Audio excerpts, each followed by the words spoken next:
Hello, friends. I'm Jeffrey Rosen, President and CEO of the National Constitution Center in Philadelphia. This is a bonus episode of Pursuit, the Founder's Guide to Happiness. We're sharing a live recording from the debut recital of 2 song cycles I wrote for this podcast. You can listen to all 12 episodes now. With Ken Burns and leading American historians, we explore what the pursuit of happiness meant to the founders and how learning about the forgotten meaning of those words can change your life. I wrote a song for every episode of the podcast, and those songs make up the first song cycle, The Golden Mean, Songs for the Pursuit of Happiness, which we ran as a previous episode. The second cycle, which you'll hear in this episode, is called 12 Titans, Songs of the Greek and Roman Gods and Goddesses. We debuted both cycles at the American Philosophical Society in September, with James Martin singing The Golden Mean and me singing 12 Titans. You can find the video in the show notes and on C-SPAN. Here's Jennifer Blythe at the piano and me singing the 12 Titans. So this cycle tells the story of the Greek gods and goddesses. And I was moved to write it because the founders surrounded themselves with figures from Greek mythology, and I always have trouble keeping them straight. James Madison had a bust of Athena on his mantelpiece at Montpelier, and Jefferson had a statue of Ariadne in the central entrance hall of Monticello, gazing at the busts of himself and Alexander Hamilton. And my new book on the pursuit of liberty tells the story of how when Hamilton dies, Jefferson places his bust across from his own in the central entrance hall of Monticello, and when he was old, he would pass it and smile and say, "Opposed in life as in death."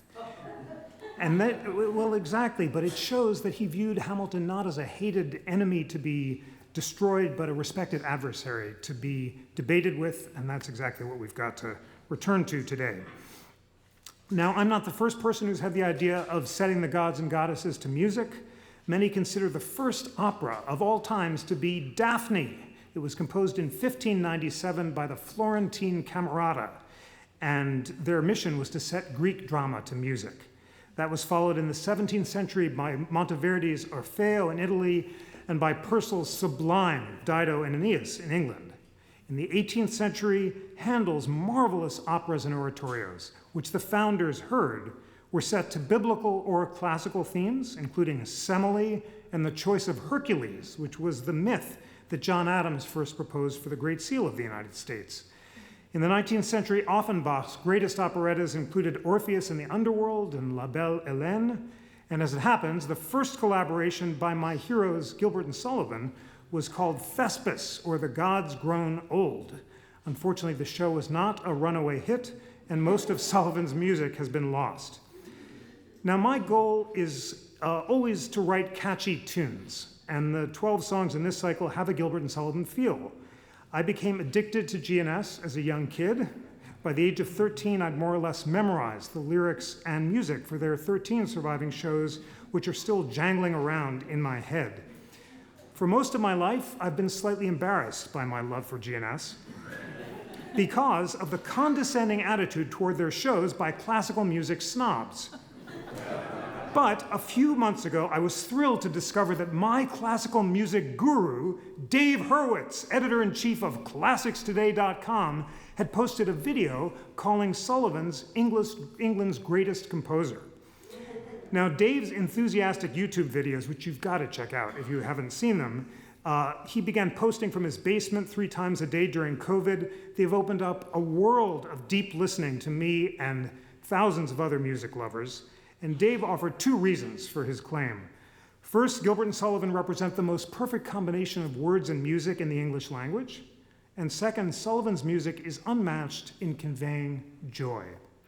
I wanted to share some joy in this podcast about the pursuit of happiness because trying to spend every day practicing those classical virtues of industry and resolution and calm self-mastery isn't exactly a barrel of laughs. There's a wonderful book, Surprised by Joy, by C.S. Lewis, and he distinguishes between 3 emotions: happiness, pleasure, and joy. Happiness is the pursuit of virtuous self-mastery, pleasure is the pursuit of immediate gratification, and joy is the pursuit of a connection with the divine. For me, that feeling of divine connection is most frequently expressed and shared through music. The first song is a musical version of the account of creation in Hesiod's Theogony. That sounds like an idea for a musical out of The Producers. I was inspired to write it while listening on the treadmill to the Katie Katie duet from Donizetti's Don Pasquale. The two guys are singing nonsense verse as fast as possible for the sheer joy of it. And that was the feeling I was trying to convey, so I could share it first with my wife Lauren and my boys Hugo and Sebastian, and now share it with you now. So with the great Jennifer Blythe at the piano, here's 12 Titans. Gaia was the Mother Earth. She loved Uranus and became his wife. All honor her, for she gave birth to all 12 Titans, the beginning of life. 12 Titan children, 6 gods and 6 goddesses of the light. Brother and sister, they married each other and brought more Titans into Gaia's sight. There's Oceanus and Chaos and Creus, Iapetus, Hyperion, Kronos and Phoebe and Themis, Thea and Rhea, Pneumosthene, Titus, 12 Titan children of Gaia. There's Oceanus and Chaos and Creus, Iapetus, Hyperion, Kronos and Phoebe and Themis, Thea and Rhea, Pneumosthene, Titus, 12 Titan children of Gaia. Hyperion, god of light, Titus, goddess of the light. Brother and sister married each other and gave birth to the sun and moon and dawn's early light. Chaos, god of intellect, Phoebe, goddess of intellect. Brother and sister married each other and gave birth to Leto, who gave birth to Apollo, god of constellation, Creus, goddess of death, Iapetus, goddess of justice, Themis, goddess of memory, Pneumosthene. There's Oceanus and Chaos and Creus, Iapetus, Hyperion, Kronos and Phoebe and Themis, Thea and Rhea, Pneumosthene, Titus, 12 Titan children of Gaia. There's Oceanus and Chaos and Creus, Iapetus, Hyperion, Kronos and Phoebe and Themis, Thea and Rhea, Pneumosthene, Titus, 12 Titan children of Gaia. Gaia was the Mother Earth. She loved Uranus and became his wife. All honor her, for she gave birth to all 12 Titans, all 12 Titans, all 12 Titans, the beginning of life.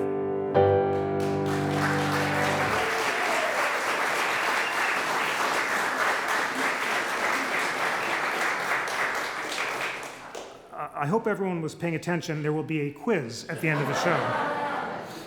The truth is, I keep getting confused by the fact that there are 3 sun gods. Helios is the son of Hyperion, and Apollo is the son of Leto and Zeus. And here's a song to sort out the 3 sun gods, as well as the 3 goddesses of the moon and the dawn. And for extra credit, it includes a cameo appearance by the 3 Graces. So here is Apollo, Helios, and Hyperion. Apollo, Helios, and Hyperion, hail to the gods of the rising sun. Apollo, Helios, and Hyperion, hail to the gods of the rising sun. Hail, O sun, and shine your glory. Hail, O sun, and shine your glory. Hail to the sun, thy will be done. Hail to the sun, thy will be done. Hail to the first light, it's orange and bright. Hemera, Eos, and Electrion, hail to the goddesses of the dawn. Hemera, Eos, and Electrion, hail to the goddesses of the dawn. Hail, O dawn, and shine your glory. Hail, O dawn, and shine your glory. Hail to the dawn, hail with this song. Hail to the dawn, hail with this song. Hail to the daughters who shine on the waters. Aglia, Philia, Pneumosthene, the 3 Graces. Apollos of Zeus and Eurynomy, they give life its bloom. Splendor, mirth, and good cheer, grace and beauty in their faces. Dancing to Apollo's lyre, they sure can light up a room. Selene and Eos and Helios the sun, hail to the children of Hyperion. Hail Selene and Eos and Helios the sun, hail to the children of Hyperion. Hail, O moon, and shine your glory. Hail, O moon, and shine your glory. Hail to the moon, Selene's coming soon. Hail to the moon, Selene's coming soon. Hail to the night, the moonlight is white.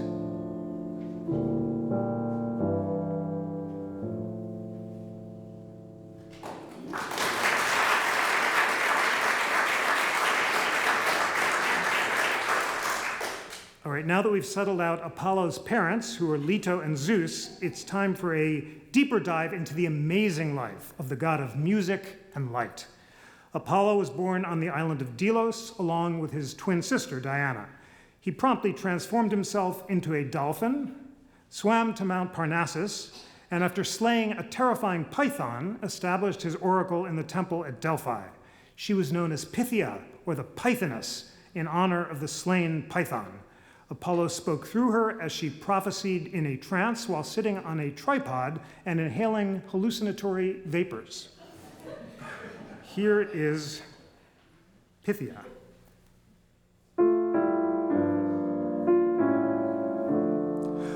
Long ago, the god Apollo found some Cretans and bid them follow. Reborn as a dolphin, he swam to a hollow carved in Mount Parnassus shore.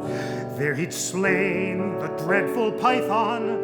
Vapors, fumes, Cretans felt light on. They built their temple and got their white on, singing paeans to Apollo galore.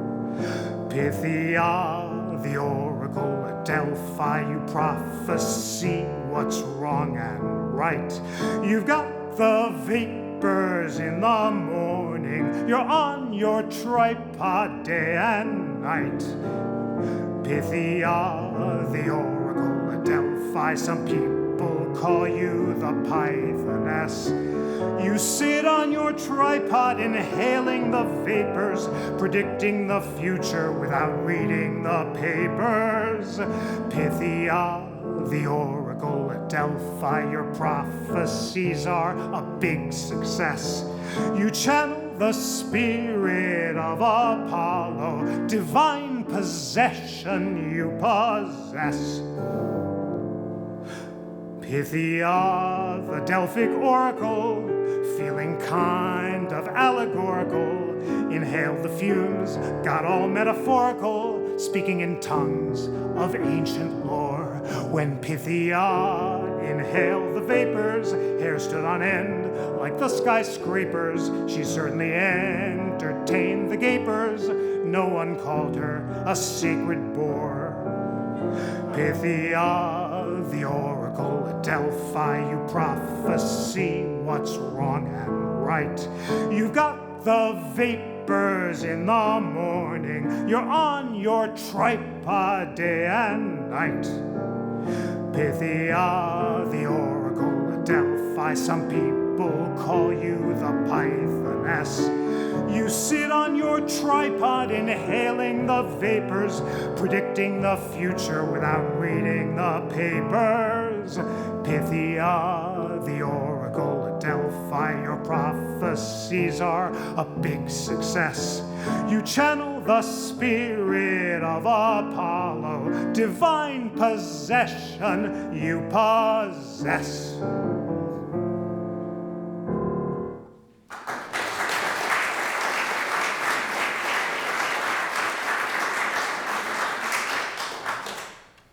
Apollo's twin sister, Diana, was the goddess of the hunt and the moon.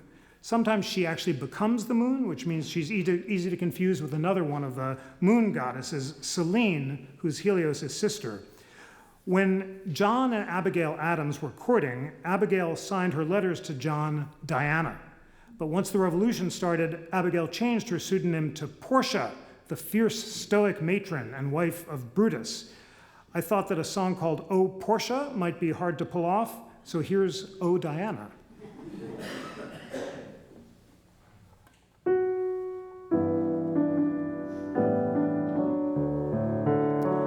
O Diana, you chase the moon, and pretty soon, O Diana, you are the moon, you're Selene. As Diana or as Artemis, your lady of wild things, chief huntress, your lover of the woods and the wild chase on mountains, you're amused. As Phoebus is the sun, you are the moon, called Phoebe or Selene, that's Luna or Loon. Your sister of Helios, the other sun god with whom Apollo sometimes confused. Oh, Diana, you chase the moon, and pretty soon, oh, Diana, you are the moon, you're Selene. And on the Cynthian mountain top, Niobe, Theban queen, inflamed your mother's spleen. She boasted she'd borne 14 children instead of only 2. Leto ablaze dispatched your rays. With your twin Apollo you all 14 children slew. You avenged with gore on Delian shore the island of your debut. Oh, Diana, you chase the moon, and pretty soon, oh, Diana, you are the moon, you're Selene.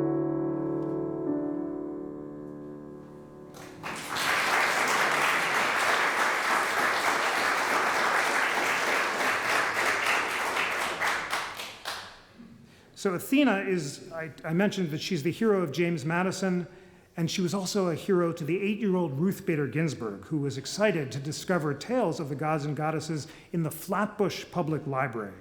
And RBG was especially drawn to Athena because she was the goddess of reason and justice, who created a court to try Orestes for murdering his mother. When the jury divided, Athena cast the tie-breaking vote to acquit, exemplifying both law and mercy. So here is Athena. Athena, industry, wisdom, and war. Athena, goddess with helmet and spear. Your owl gives you industry all through the night. Your helmet and spear give you courage to fight. Your goddess of craft and philosophy, unwearying goddess of industry. Industrious craftsmen excel at your crafts. Industrious philosophers love wisdom from your shafts. You fight in the front, wise goddess of war.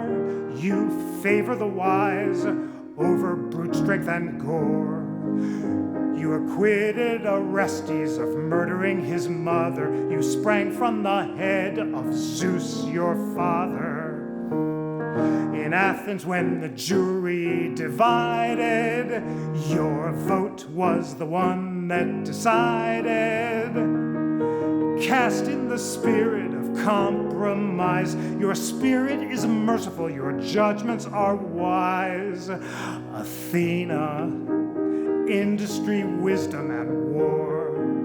Athena, goddess with owl and with spear. The light you shine in every season is the pure light of reason. The light you shine in every season is the pure light of reason.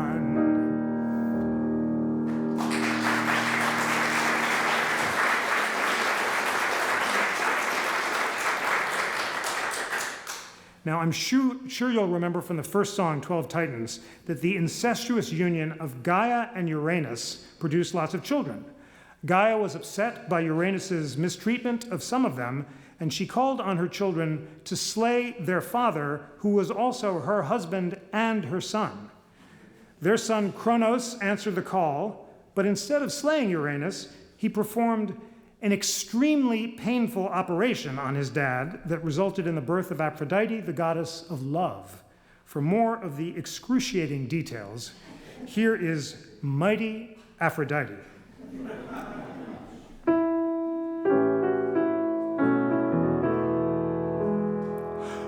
Up from foam the breath of west wind bore her over the sea. Golden hours on wavering cypress shore her welcome activity. Dressed in robes immortal, she greets the gods with joyous festivity. Wonder seized by violet crown Cytherea, love's divinity. Mighty Aphrodite, you rose from the foam, bubbling in the Cytherean sea. Uranus' son Kronos severed his manhood, the foam bubbled up into thee. One day Venus, pierced by Cupid's arrow, Adonis beheld. Love at her sight seized her to the marrow. His beauty excelled, she warned him to take care.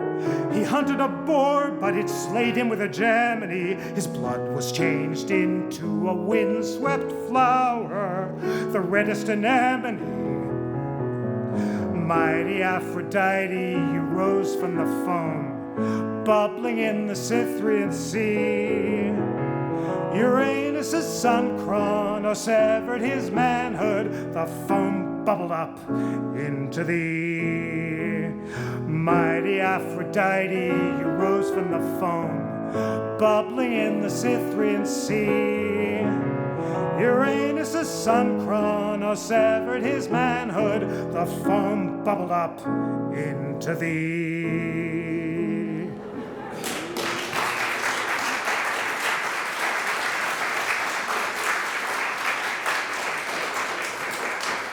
Abigail Adams, when she was in London, asked Thomas Jefferson, who was in Paris, to buy her bust of Apollo, Diana, Athena, and Mercury, who she called the inventor of letters and god of eloquence. Mercury was most famous as the messenger of the gods. He presided over commerce and luck, and he also conveyed souls to the underworld as a psychopomp. He always carried a special staff with two serpents wrapped around it, known as a caduceus, and I wrote this song so I could remember the definition of psychopomp and caduceus in case anyone ever asks. Here is a song to help you remember it, in case you ever forget.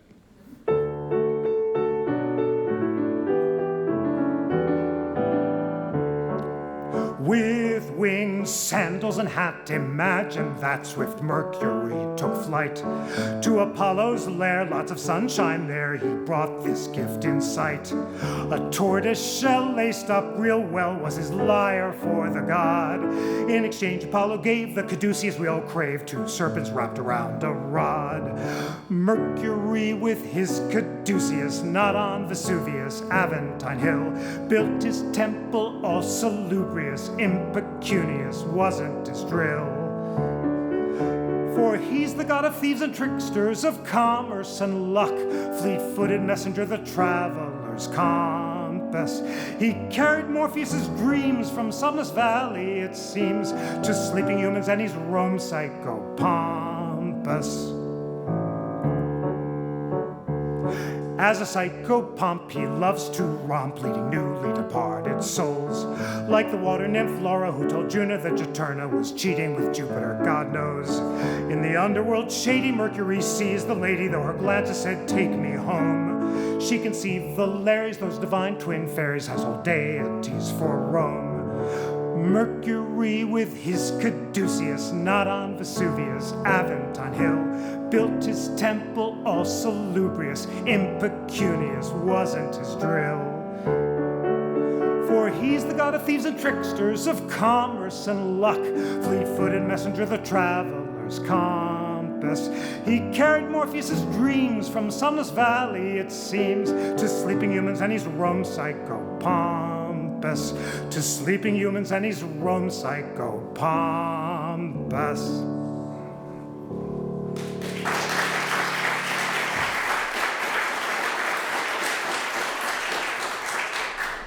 The gods and goddesses have the ability to intervene in human affairs, but our fates are determined by the three sisters, known as the three fates, who don't intervene.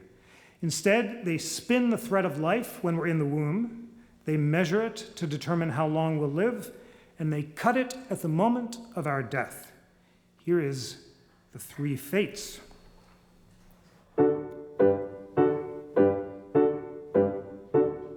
Cloto the spinner, Lachesis the allotter, Atropos the inevitable sisters three. You spin the thread of life, then you measure and you cut it. What's the fate for me? Cloto the spinner, you spin the thread of life. You start spinning in the womb relentlessly. The Romans call on you in the 9th month of pregnancy. They call you 9th accordingly. Cloto the spinner, Lachesis the allotter, Atropos the inevitable sisters three. You spin the thread of life, then you measure and you cut it. What's the fate for me? Lachesis the allotter, the disposer of lots. You assign me a thread that's my destiny. You measure the thread against the laws of the universe. You don't intervene in what happens to me. Cloto the spinner, Lachesis the allotter, Atropos the inevitable sisters three. You spin the thread of life, then you measure and you cut it. What's the fate for me? Atropos the unturnable, she who can't be turned. You determine our time of death inexorably. You cut the thread with your abhorred shears, then we're off to the underworld, inevitably. Cloto sings of the things that are. Lachesis sings of the things that were. Atropos sings of the things that are to be. Am I bound for Elysium, Tartarus, or Asphodel? Hey sisters, what's my destiny?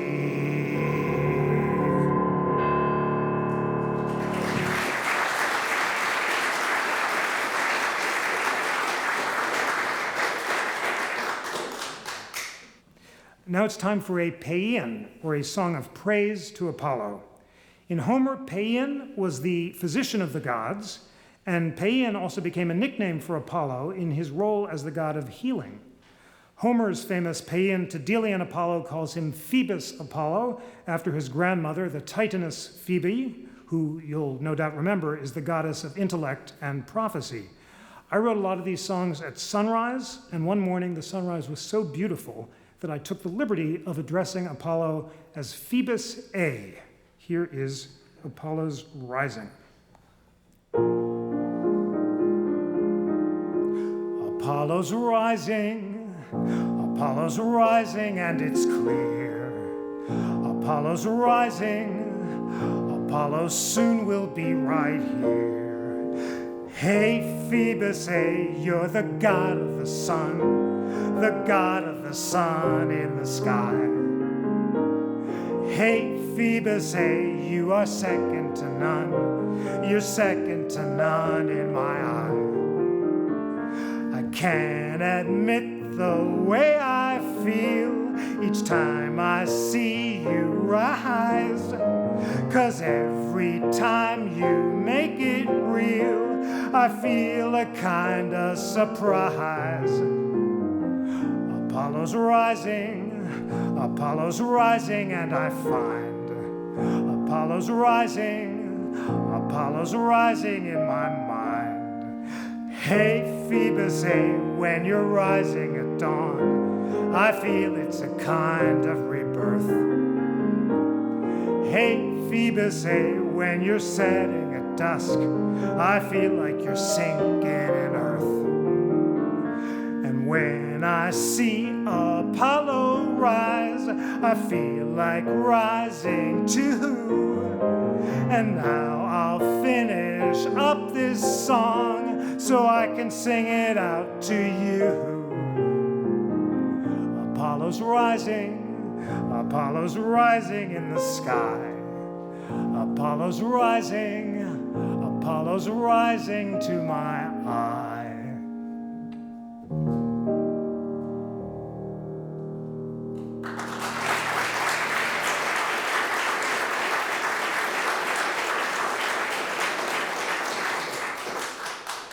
So the three fates determine what will happen to us, but Dame Fortune, goddess of luck, determines what does happen to us.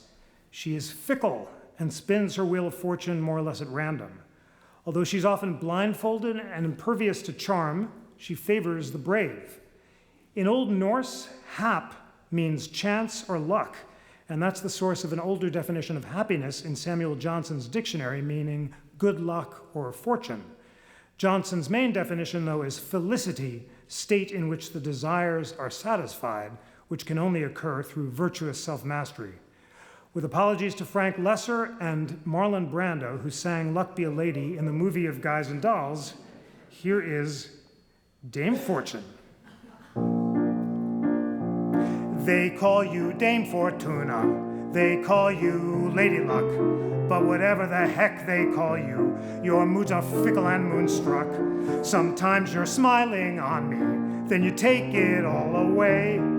Give me a break, Dame Fortune. Let's make today my lucky day. Give me some luck, Dame Fortune. Spin your revolving wheel. Whether it's cold or scorching, who knows how you're gonna feel? You're a capricious lady. Today you're smiling on my fate, but tomorrow when the weather's shady, you'll be frowning at the pearly gate. Give me some luck, Dame Fortune. Take off your blindfold for this appeal. You're so cold when I flirt or flatter. It's time for you to make it real. You favor the bold, Dame Fortune, and the virtuous who know right from wrong. So give me a break, Dame Fortune. I got up early to complete this song. Give me some luck, Dame Fortune. My song's falling on deaf ears. You'll spin your wheel regardless. At some point it'll end in tears. Right now I've got your favor, but eventually I'll hit a hole. So instead of begging you for a waiver, I'll make my own luck, which is under my control. I'll make my own luck, which is under my control.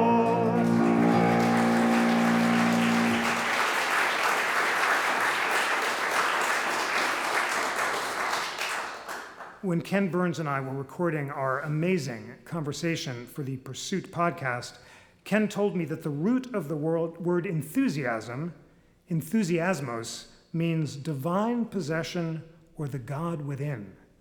Ken has the divine inspiration of enthusiasmos, and with the help of a song, all of us can try to have some enthusiasmos too. So here is Enthusiasmos.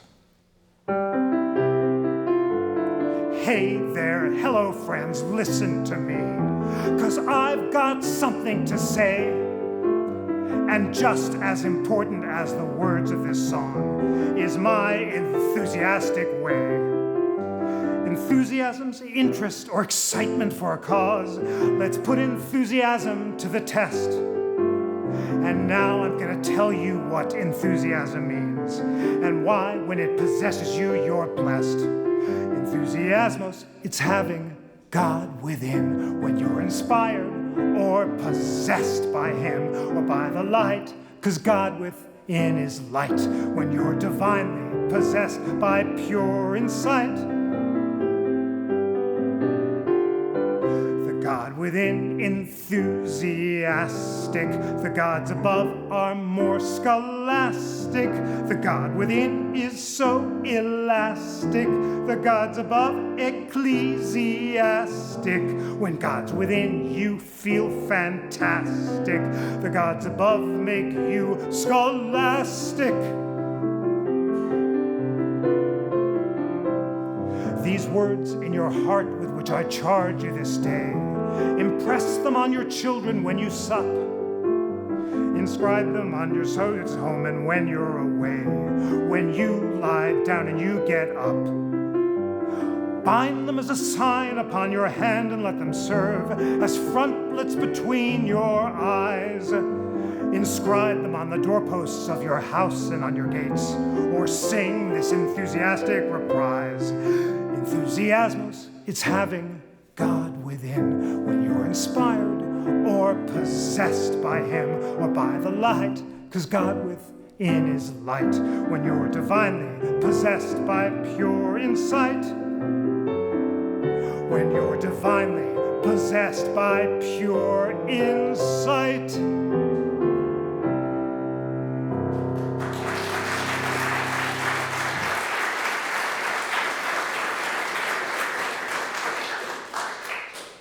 In his astonishing correspondence with Thomas Jefferson at the end of their lives, John Adams recognized that the moral teachings of the Jewish, Christian, and ancient religions could be summed up in two principles that Adams concluded Pythagoras had learned from the Hindu Vedas. God is one, and love God and all his works. Adams summed up those principles in a single sentence: rejoice in all things. That was Adam's version of the Universal Creed, and here's mine. I wrote it at sunrise one morning, reflecting on the fact that people had been gazing at the same sunrise every morning since the beginning of time. Here's Divinity is One. The Egyptians near the rolling Nile beheld the sun above the sandy plain. It burned in times of joy and times of trial, in feast and famine, and through drought and rain. The glory of the sun, the glory of the sun. Divinity is one, divinity is one.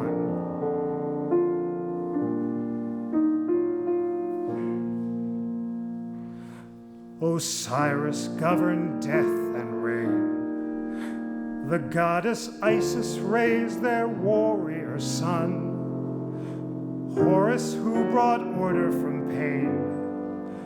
Ra was god of fire and sun.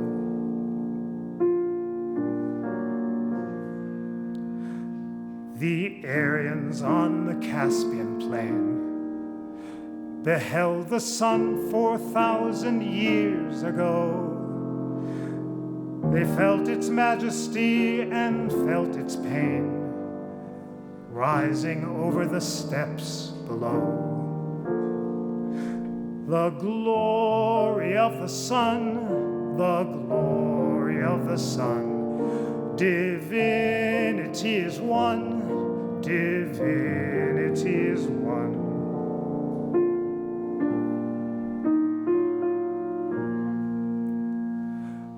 Mithra was the god of rain, Mazda god of wisdom's lyre.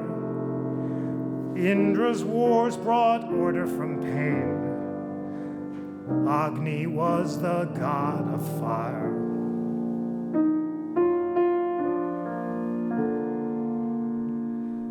Spirit's a universal force. It glows within the earth and winds and sun, the rhythms of the sacred source. Unite all people, and thy will be done. The glory of the sun, the glory of the sun. Divinity is one. Divinity is one.